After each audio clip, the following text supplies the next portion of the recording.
ओम शांति।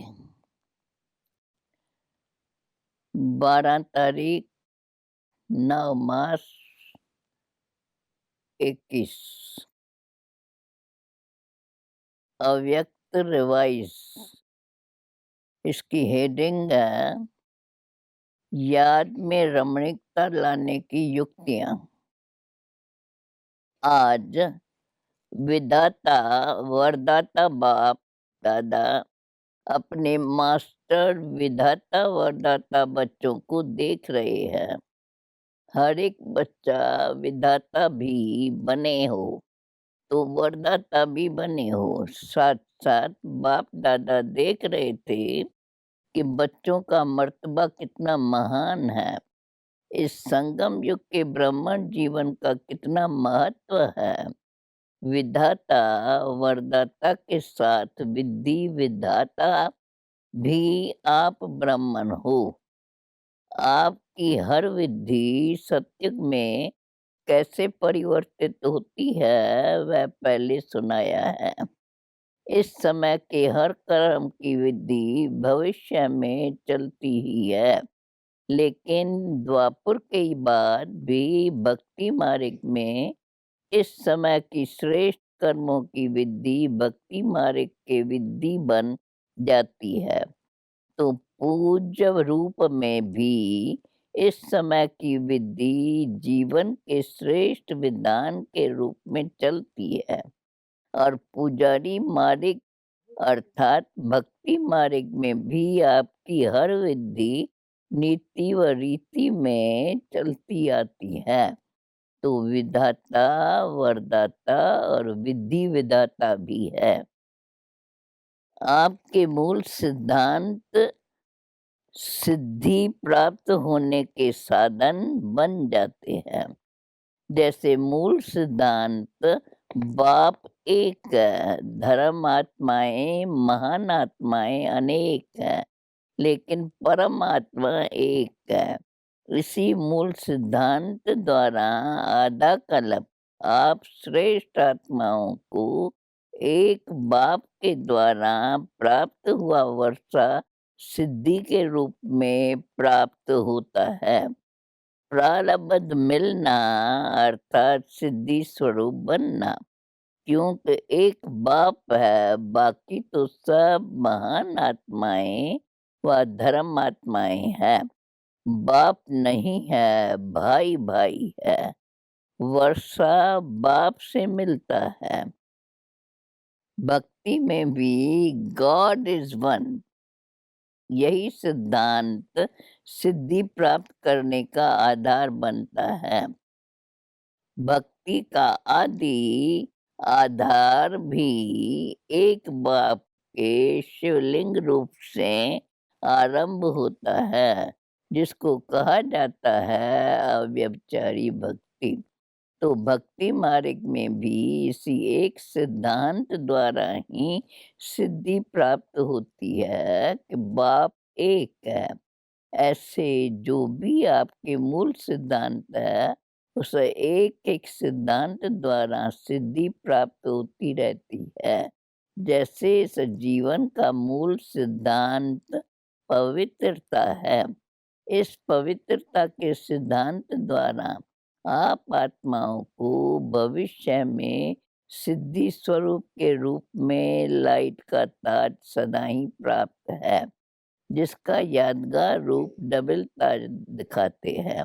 और भक्ति में भी जब भी यथार्थ और दिल से भक्ति करेंगे तो पवित्रता के सिद्धांत को मूल आधार समझेंगे और समझते हैं कि सिवाय पवित्रता के भक्ति की सिद्धि प्राप्त नहीं हो सकती है।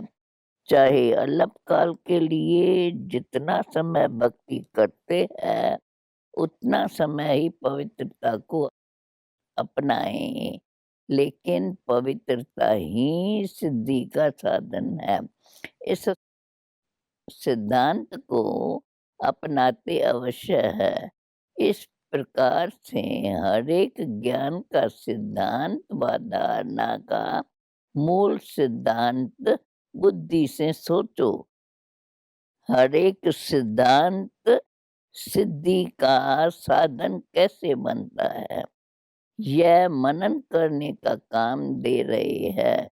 जैसे दृष्टांत सुनाया, इसी प्रकार से सोचना, तो आप विद्धि विधाता भी बनते हो, सिद्धि दाता भी बनते हो।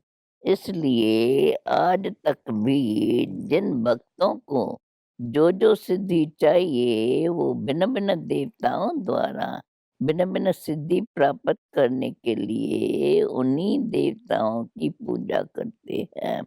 तो सिद्धिदाता बाप द्वारा आप भी सिद्धिदाता बनते हो, ऐसा अपने को समझते हो ना। जिनको स्वयं सर्व सिद्धियां प्राप्त है, वही औरों को भी सिद्धि प्राप्त कराने के निमित्त बन सकते हैं। सिद्धि खराब चीज नहीं है, क्योंकि आपकी रिद्धि सिद्धि नहीं है।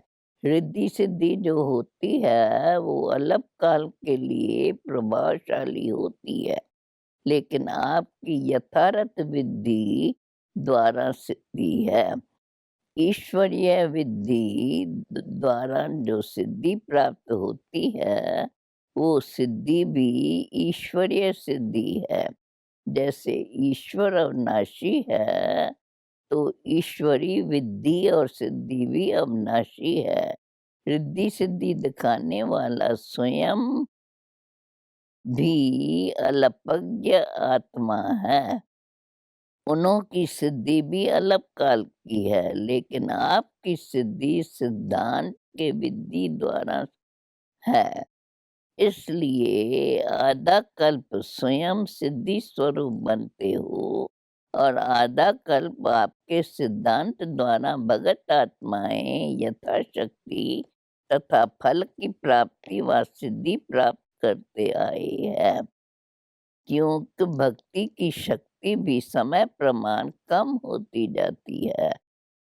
सतो प्रधान भक्ति की शक्ति भगत आत्माओं के सिद्धि की अनुभूति आजकल के भक्तों से ज्यादा कराती है।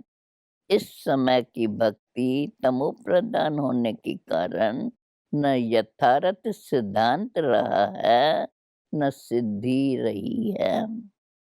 तो इतना नशा रहता है कि हम कौन हैं। सदा इस श्रेष्ठ सम्मान की स्थिति की सीट पर सेठ रहते हो। कितनी ऊंची सीट है। जब इस स्थिति की सीट पर सेठ रहते हो, तो वार-वार अपसेट नहीं होंगे। यह पोजीशन है। कितना बड़ा पोजीशन है, विधि विधाता सिद्धि दाता। तो जब इस पोजीशन में स्थित होंगे, माया अपोजिशन नहीं करेंगी, सदा ही सेफ रहेंगी। अपसेट होने का कारण ही ये है कि अपनी श्रेष्ठ स्थिति की सीट से साधारण स्थिति में आ जाते हो।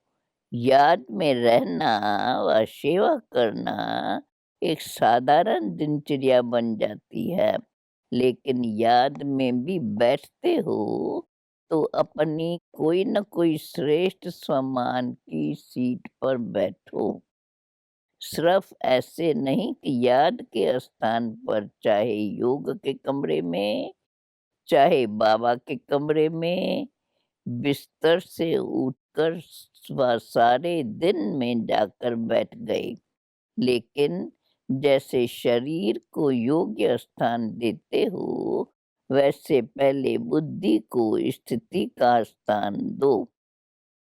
पहले ये चेक करो कि बुद्धि को स्थान ठीक दिया, तो ईश्वरी नशा सेठ से सुत ही आता है। आजकल भी कुर्सी का नशा कहते हैं ना, आपका तो श्रेष्ठ स्थिति का आसन है।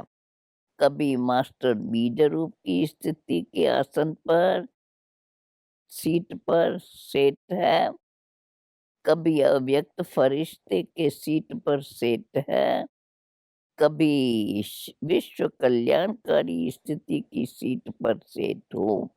ऐसे हर रोज भिन्न भिन्न स्थिति के आसन पर व सेट पर सीट होकर बैठो। अगर किसी को भी सीट सेट नहीं होती है तो हलचल करते हैं ना, कभी ऐसे करेंगे कभी वैसा करेंगे। यह तो बुद्धि भी हलचल में तब आती है जब सीट पर सीट नहीं होती है। जानते तो सब है कि हम ये है। अगर अभी भी पूछें कि आप कौन है तो लंबी लिस्ट अच्छी निकल आएंगी। लेकिन हर समय जो जानते हो वो अपने को मानो, सिर्फ जानो नहीं, मानो।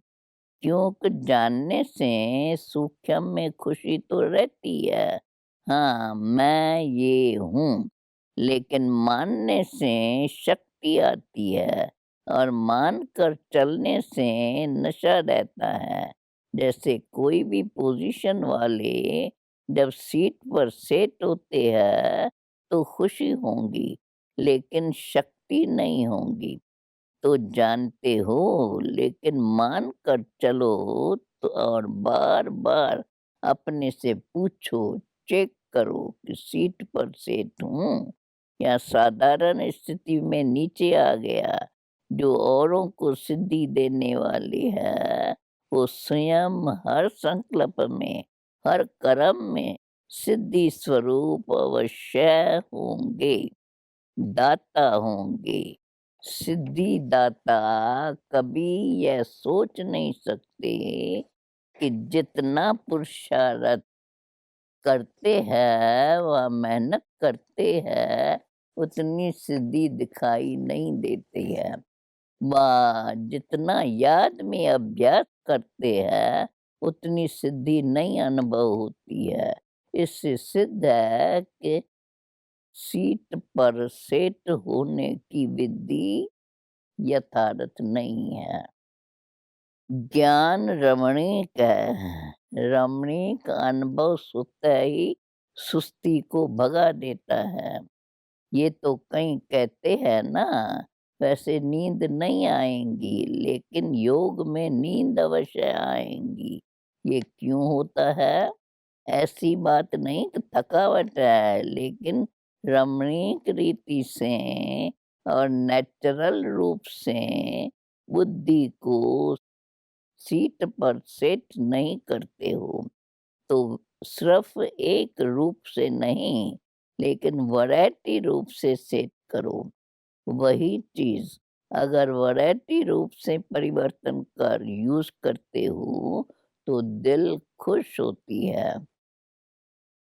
चाहे बढ़िया चीज़ हो, लेकिन अगर एक ही चीज़ बार-बार खाते रहो, देखते रहो, तो क्या होगा? ऐसे बीज रूप बनो, लेकिन कभी लाइट हाउस के रूप में, कभी माइट हाउस के रूप में, कभी वृक्ष के ऊपर बीज के रूप में, कभी सृष्टि चक्र के ऊपर टॉप पर खड़े होकर सभी को शक्ति दो। जो भिन्न-भिन्न टाइटल मिलते हैं, वो रोज़ भिन्न-भिन्न टाइटल अनुभव करो। कभी नूरे रतन बन बाप के नैनों में समाया हूँ, इस स्वरूप की अनुभूति करो। कभी मस्तक मणि बन, कभी तख़्त नशीन बन, भिन्न-भिन्न स्वरूपों का अनुभव करो। वैरायटी करो तो रमणीकता आएँगी। बाप-दादा रोज़ मुरली में भिन्न-भिन्न टाइटल देते हैं। क्यों देते हैं? उसी सीट पर सेट हो जाओ। और सिर्फ बीच-बीच में चेक करो, पहले भी सुनाया था कि यह भूल जाते हो। 6 घंटे, 8 घंटे बीत जाते हैं, फिर सोचते हो इसलिए उदास हो जाते हो कि आधा दिन तो चला गया। नेचुरल अभ्यास हो जाए, तब ही विद्धि विधाता व सिद्धिदाता बन विश्व की आत्माओं का कल्याण कर सकेंगे। समझा? अच्छा, आज मधुबन वालों का दिन है। डबल विदेशी अपने समय का चांस दे रहे हैं, क्योंकि मधुबन निवासियों को देखकर खुशी होती है। मधुबन वाले कहते हैं महिमा नहीं करो, महिमा बहुत सुनी है। महिमा सुनते ही महान बन रहे हैं, क्योंकि यह महिमा ही ढाल बन जाती है।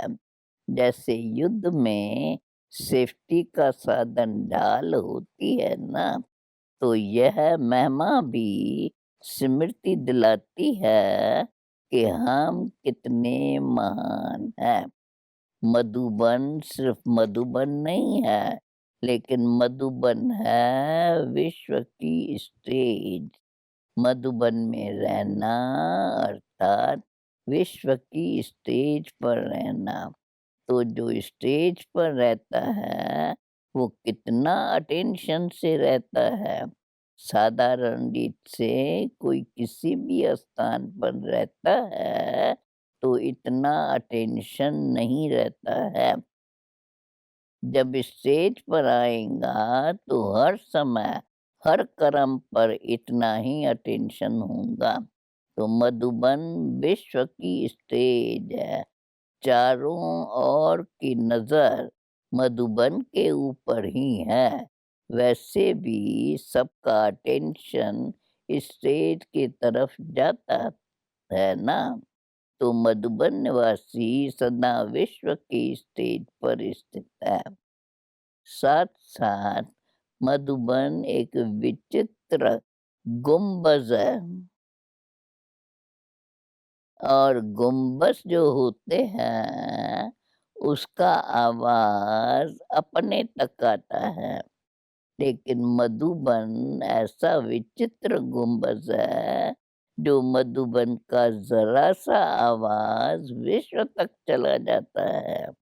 जैसे आजकल के पुराने ज़माने की कई ऐसे स्थान निशानी मात्र है, जो एक दीवार को अगर ऐसे हाथ लगाएँगे व आवाज़ करेंगे, तो 10 दीवारों में वह आवाज़ आएगा और ऐसे सुनाई देगा, जैसे इस दीवार को कोई हिला रहा है या आवाज़ कर रहा है। तो मधुबन ऐसा विचित्र गुंबज है, जो मधुबन का आवाज़ सिर्फ मधुबन तक नहीं रहता है, लेकिन चारों ओर फैल जाता है। ऐसे फैलता है जो मधुबन में रहने वालों को पता भी नहीं होगा। लेकिन विचित्रता है ना, इसलिए बाहर पहुँच जाता है। ऐसे नहीं समझो कि यहाँ देखा या यहाँ बोला, लेकिन विश्व तक आवाज़ हवा की रफ्तार से पहुँच जाता है, क्योंकि सबके नज़रों में, बुद्धि में सदा मधुबन और मधुबन का बाप-दादा ही रहता है। तो जब मधुबन का बाप नज़रों में रहता है, तो मधुबन भी आएगा ना। और मधुबन में सिर्फ बाबा तो नहीं है, बच्चे भी हैं। तो मधुबन निवासी स्वतः ही सबके नज़रों में आ जाते हैं। कोई भी ब्राह्मण से पूछो, चाहे कितना भी दूर रहता हो, लेकिन क्या याद रहता है? मधुबन और मधुबन का बाबा। तो इतना महत्व है मधुबन वासियों का। समझा? अच्छा, चारों ओर के सर्व सेवा के उमंग उत्साह में रहने वाले, सदा एक बाप के स्नेह में समाये हुए, सदा हर कर्म में श्रेष्ठ विधि द्वारा सिद्धि को अनुभव करने वाले सदा स्वयं को विश्व कल्याणकारी अनुभव कर हर संकल्प से, बोल से श्रेष्ठ कल्याण की भावना और श्रेष्ठ कामना से सेवा में बिजी रहने वाले ऐसे बाप समान सदा अथक सेवाधारी बच्चों को बाप दादा का याद, प्यार और नमस्ते। अब पर्सनल मुलाकात। स्वयं को कर्मयोगी श्रेष्ठ आत्मा अनुभव करते हो।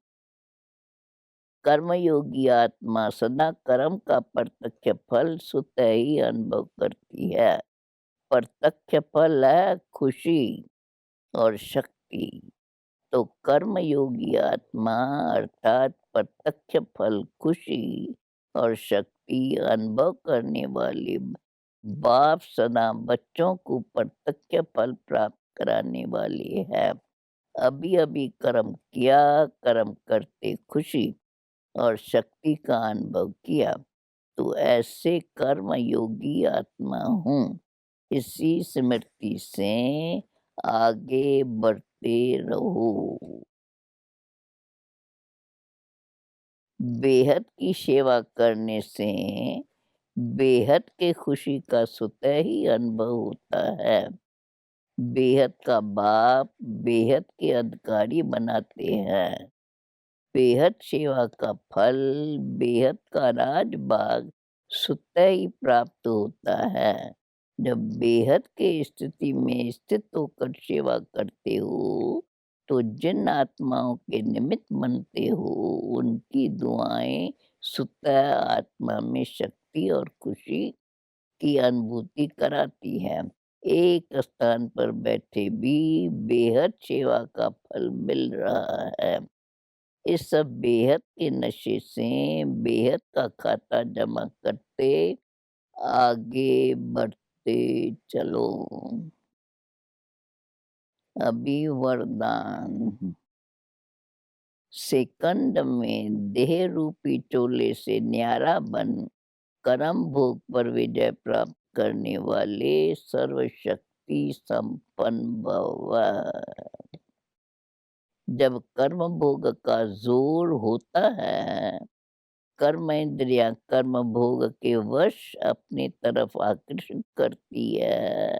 अर्थात जिस समय बहुत दर्द हो रहा हो, ऐसे समय पर कर्म भोग को कर्म योग में परिवर्तन करने वाले साक्षी हो कर्म इंद्रियों से भोगवाने वाले ही सर्वशक्ति संपन्न अष्टरत्न विजयी कहलाते हैं।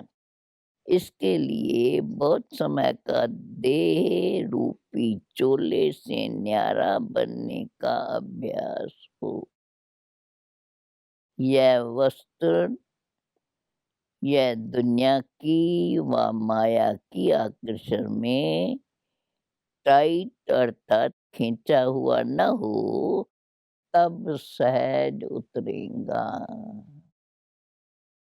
स्लोगन है, सर्व का मान प्राप्त करने के लिए निर्माण चित बनो। निर्माणता महानता की निशानी है। ओम शांति।